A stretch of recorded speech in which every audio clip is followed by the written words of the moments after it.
नमस्कार दोस्तों, कैसे हैं आप लोग। आज की इस वीडियो में मैं आपके साथ Godavari bio refineries limited company के क्वार्टर फोर फाइनेंशियल रिजल्ट को डिस्कस करने जा रहा हूं।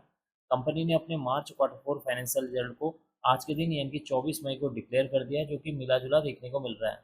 देखिए, सबसे पहले मैं आपको रिजल्ट में को शॉर्ट में बता देता हूँ, उसके बाद मैं इसको थोड़ा सा जो डीप में जाके बताऊंगा।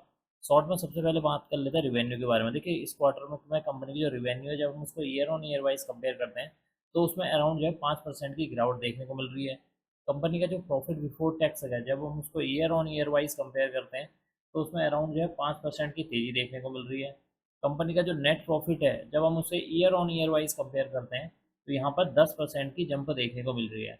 तो कुल मिलाकर देखा जाए, कंपनी का जो रिजल्ट है वो मिला जुला देखने को मिला है, क्योंकि कंपनी के एक तरफ 5% की जो है रिवेन्यू में गिरावट हो रही है, इसके विपरीत नेट प्रॉफिट में 10% और प्रॉफिट बिफोर टैक्स में 5% की तेज़ी देखने को मिली है, जिसकी वजह से मैंने कहा कि जो रिजल्ट है थोड़ा मिला जुला देखने को मिल रहा है। अब मैं आपको इस रिजल्ट को जो डिटेल में एक्सप्लेन कर देता हूँ। देखिए, यहाँ पे मैंने जो रिजल्ट ओपन किया हुआ है, कंसोलिडेटेड रिजल्ट है। इस रिजल्ट में ये जो पहला सेक्शन नज़र आ रहा है, मार्च 2025 का रिजल्ट है। दूसरा सेक्शन में दिसंबर 2024 का रिजल्ट है और थर्ड है यहाँ पर मार्च 2024 का रिजल्ट। तो अब हम बात कर लेते हैं कंपनी के रिवेन्यू के बारे में।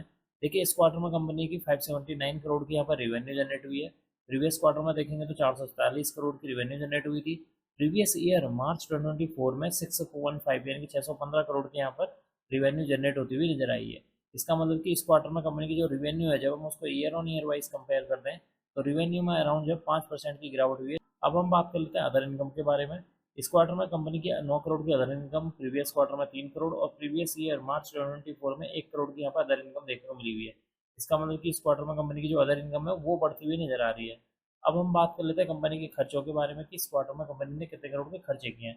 देखिए, इस क्वार्टर में कंपनी ने 493 करोड़ के खर्चे किए हैं। प्रीवियस क्वार्टर में 442 करोड़, प्रीवियस ईयर मार्च में 534 करोड़ के यहाँ पर खर्चे देखने को मिल रहे हैं। इसका मतलब कि इस क्वार्टर में कंपनी के जो खर्चे हैं वो कम हुए हैं।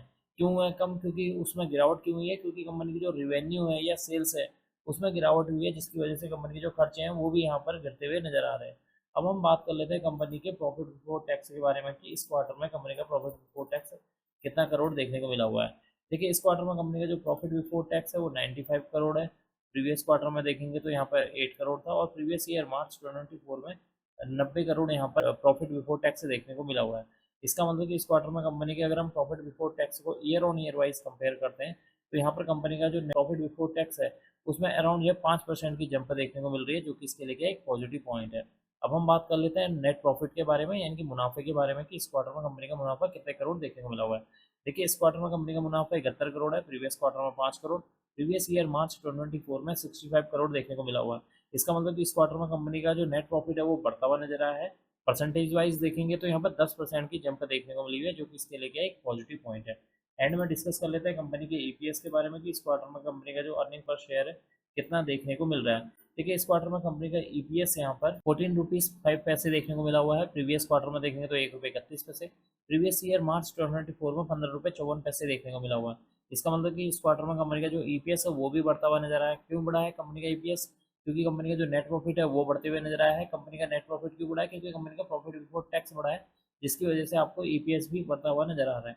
तो कुल मिलाकर देखा जाए, कंपनी का जो रिजल्ट है वो थोड़ा मिला जुला देखने को मिला हुआ है, क्योंकि कंपनी के रिवेन्यू में 5% की गिरावट हुई है। तो कंपनी का जो प्रॉफिट बिफोर टैक्स है उसमें जो 5% की जंप हुई है और कंपनी का जो नेट प्रॉफिट है उसमें 10% की जंप देखने को मिल रही है। देखते हैं मंडे के दिन यानी कि 26 मई के दिन इस स्टॉक के ऊपर इस क्वार्टरली रिजल्ट का इम्पैक्ट किस तरीके से देखने को मिलता है। अब मैं इस वीडियो को यहीं पर एंड करूंगा। उम्मीद करता हूँ कि आपको यह वीडियो पसंद आई होगी।